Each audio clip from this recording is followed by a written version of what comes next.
Hi, everybody. Welcome to Immigration Talk, episode number 17, with myself, immigration lawyer John Khosravi, the JK Law Firm, and my wonderful associate, Anya Sergeyeva. How are you doing, Anya?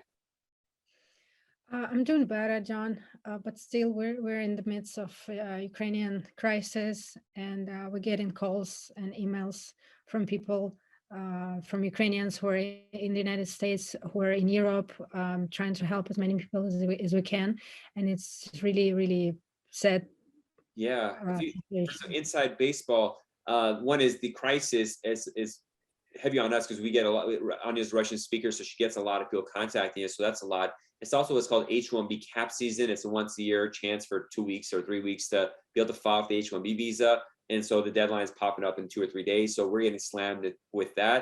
And just the audience was so wonderful reaching out. We're just business is just growing. So it's growing pains are happening, but the worst part of it is especially for you because you're talking with the people in Ukraine who literally have bombs blowing up ahead of them saying, how could you save us? And sometimes, most of the time, there's no saving other than just you being an ear and an open heart to listen to them. So I really appreciate you taking the time to do that in these consultations with people from Ukraine.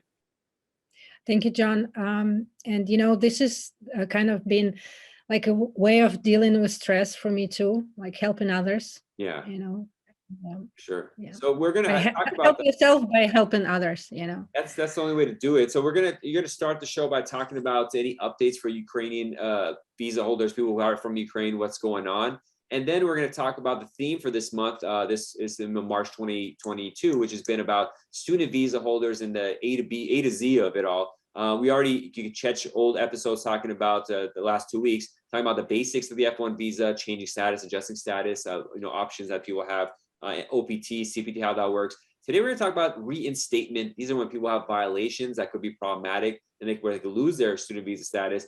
We're going to go what reinstatement is, how to do it, other options, all this kind of stuff in the second half of the show. So be ready for that. Check it out. But let's start with this. So, Anya, what are the updates for Ukrainian nationals and U.S. immigration?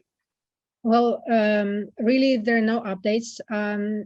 For those who don't know, TPS, temporary protected status, was assigned for Ukraine like a week and a half ago or something like that.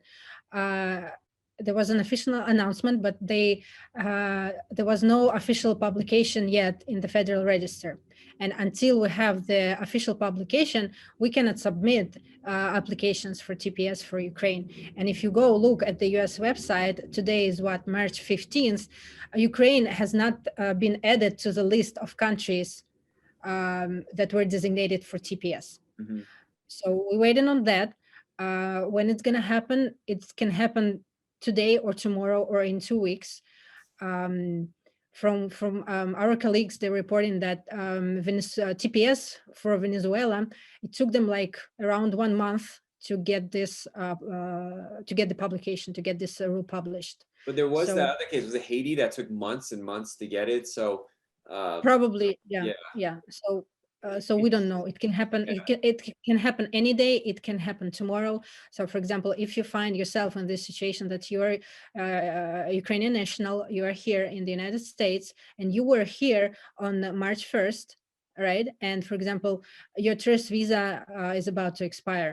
Your status is about to expire, or for example, your student visa or status is about to expire. And technically, as I said, you cannot file for TPS at this moment because there is no, it's not like official yet, right? But what can you do is, for example, for now you can file for extension, right? And wait for this official TPS announcement and send it, just to avoid this time that you are staying in the United States unlawfully. Or Yeah. if you need help with it, please reach out to us. I created a very helpful guide. It's in Russian language. We're gonna leave the link for it below the video. So please check this out. It has a lot of information about TPS and other immigration options available for Ukrainians at this moment. And one question that's obnoxious, put it lightly, about the TPS application is, we've been talking on is, they ask about all your travel history, where you've been, because one of the requirements for TPS is that you have no other place to go. Is if you could, if you have to escape Ukraine, but you go to Italy, you could go to India, you have some sort of second citizenship or a residency in another country, let's say, well, go there. Why do you have to be here? So sometimes if you travel a lot, it's going to be a big headache. So you want to start now and tracing all your travels, what country you've been to. So when you're filling out the application, you have that travel history there. So as soon as TPS is declared, it's much faster to get the information out to the government, put yourself in line for it, faster to get the work permit if you decide to also apply for the work permit with TPS. So just preparation is the only thing you can do. So get started on that early. Right, to save money later on. So, for example, as I said, we cannot file TPS for Ukrainian nationals as of today, right? March 15th, we cannot do that, but we can prepare at least the application and submit it as soon as it's officially enforced. Yeah. So I think that's the biggest update there is. Not much else going on. Biden did. I think I read a tweet where Biden said we're going to support Ukrainian refugees.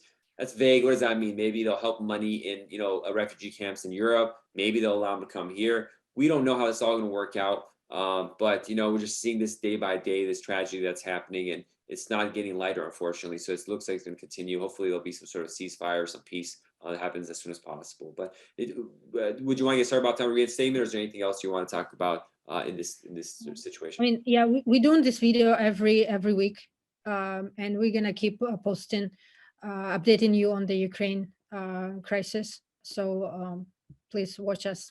Definitely. Well, Here. thank you. Thank you for that. And yeah, and definitely check out that link with your updates on what's going on there. So the subject we're going to talk about now is continuing our monthly discussion about F-1 student visas, in particular reinstatements. And so what is reinstatement? This is essentially when someone violates their student visa status. A lot of time it's when you drop out of school or you don't take enough units at school because you're supposed to be a full-time student and you don't take enough courses. The school could drop you out and all of a sudden you're like, oh no, I have to leave.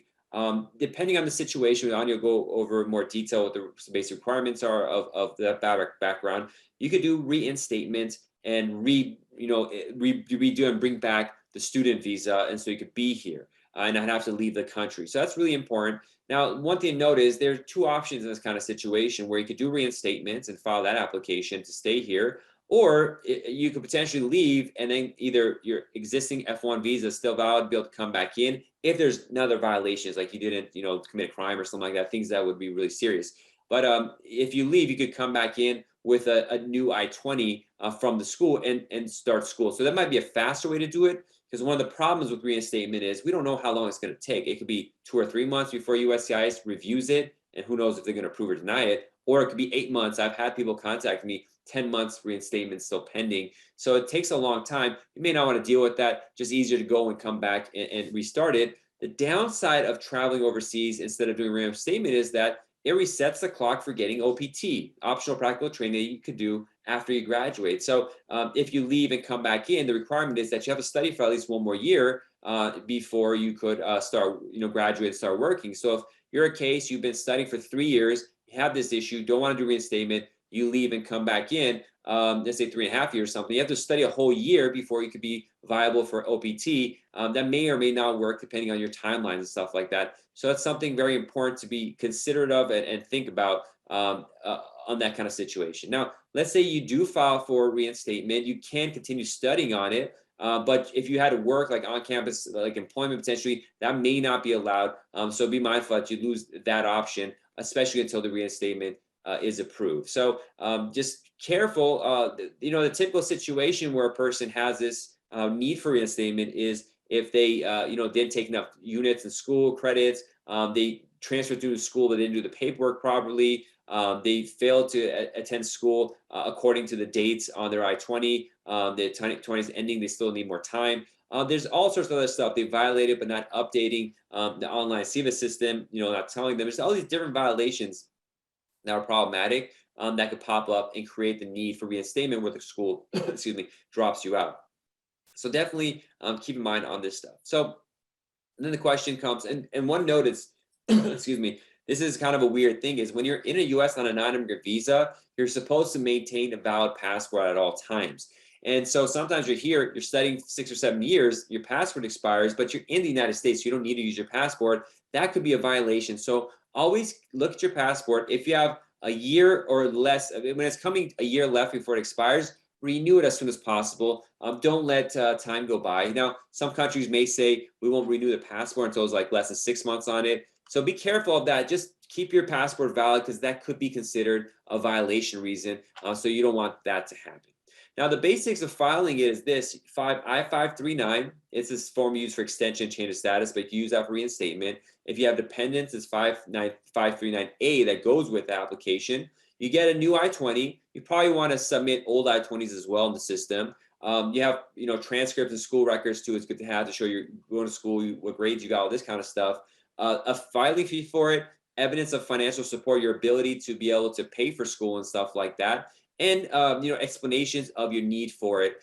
So if you have that together, that's the basics for filing. But there's other things you might be mindful of. So, Anya, could you talk about who is allowed to be considered for reinstatement? There's specific rules on this. And one, no, we have people who watch this show who do their own research, and they like to study stuff on their own. The regulation area that goes into it is called 8 CFR 214.2F. That's the 16. That's 214.2F is the whole student visa status section of the Code of Federal Regulations. But section 16 goes into specifics about the reinstatement process for F1s. And I should have made this clear at the beginning. This is for F1s. We're not going into M1 student visas. So Anya, please let me know who is able to be considered for reinstatement if you want to do that in the US. Right. So this is not automatic. Okay. You have to file for it, and there are certain conditions that have to be met in order for you to qualify under these provisions. So first thing is that you have not been out of status for more than 5 months at the time of filing the request for reinstatement. Or, for example, if it's beyond the 5 months period, you can still show that it was because beyond your control and you couldn't, for example, file earlier than that, right? But again, you cannot wait for like a year or something and submit it. If, for example, you got into an accident, and as soon as this event stops, you have to submit this paperwork as soon as possible. Or you are sick, for example, you got better, you need to do it ASAP. Yeah. And through that whole time, you could be subject to an NT, a notice of appear, to go to immigration court for deportation. So you don't want to lag. I've had people contact us, a year and a half later, and like, well, it's too late now. We could give it a shot, but they're like, where were you this whole time? What were you doing? So as soon as it happens, you got to jump on it and take care of this. Sorry, go ahead. Right. And second thing is that the person does not have a record of repeated like immigration law violations. So it's just something just happened one time, for example, with you, and you didn't have anything else in your history, immigration history. You have to be studying or pursuing or intending to pursue a full course of study in the immediate future at the school with that issued your I-20 form. Yeah, I-20, yeah. Yeah, I-20. You have not engaged in unauthorized employment. And this is one of probably the most important things that we see, because a lot of people who come here, for example, like Ukraine situation, right? Ukrainian students came here. Now there is war there. Their family cannot support them, and they may be thinking, okay, I need to go work. But always you have to not to forget that for students, for Ukrainian students or for any other students, there is this possibility that you can file for specific work authorization. It's like an emergency situation, and it's legal, and it will give you opportunity to work off campus, I think up to 20 hours per week. Yeah. So, definitely for example, Ukrainian students, they qualify for this region right now, and there is no need to get engaged into unauthorized employment or anything like that. Yeah, definitely avoid that. And talk with the school. But even after you talk with the school, sometimes some designated school officials don't know this stuff really well. You want to do your own study of how to do it and avoid the violation. Because I've had the school say, okay, you're good, just go and study. We don't need to do anything. And then they work and they realize, oh, they're supposed to submit this paperwork. They're supposed to update CVIS here. And the school didn't do it because they thought it was okay. Or they say to person, yeah, go do an internship and get paid. It's no problem. It's do it for the summer. But no, you have to file paperwork. You have to update CVIS. And so be very careful. And this is what this video is about, to help you do your own study, the regulation part. Make sure the school does it too. You can't trust them. It's really your life and up to you. And don't engage in unauthorized employment. That's really, really bad. Sorry, go ahead, Anya. Yeah. And going back again to unauthorized employment, it can disqualify you for future some sort of immigration benefits. For example, if you met someone and it's a green card holder but not the U.S. citizen, because for spouses of U.S. citizens, general rule is that unauthorized employment is like forgiven, generally, right?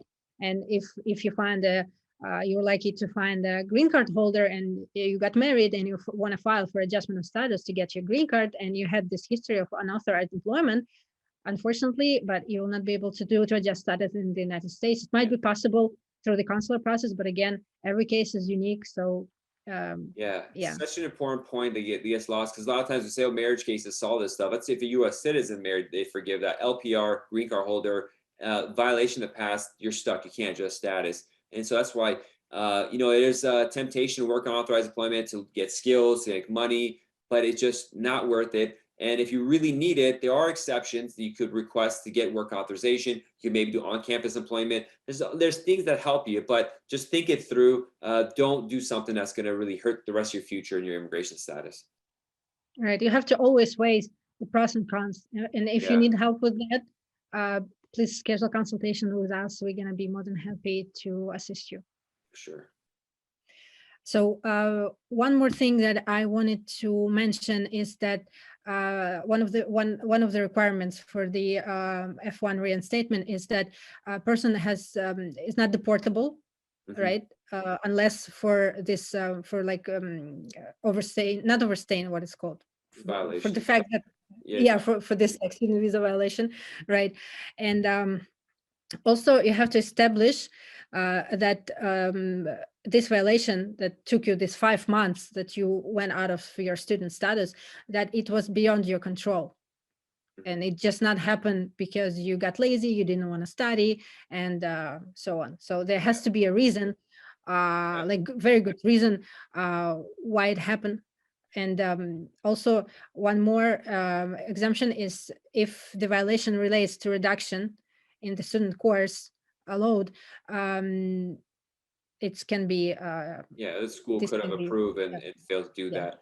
With regard to the things out of control, we have people getting COVID, and sometimes they're 4 or 5 months, they're long haulers and they're just tired out of it. And so you could use that to listen, I got COVID and my doctor's here, see, it's just not getting better. And it's hard for me to study. It's hard for me to go to class, but maybe after 4 months, I'm feeling better. It messed up my transcript. My grades are bad, not to drop essentially, but it was out of my control. I got this disease. A natural disaster happened, earthquake happened, house, there's different things that you could do and argue, is worth arguing. And it's not like it is discretionary. It's up to USCIS, but they're not that hardcore. I think the biggest problem is the length of time it takes for adjudications, because it takes so long.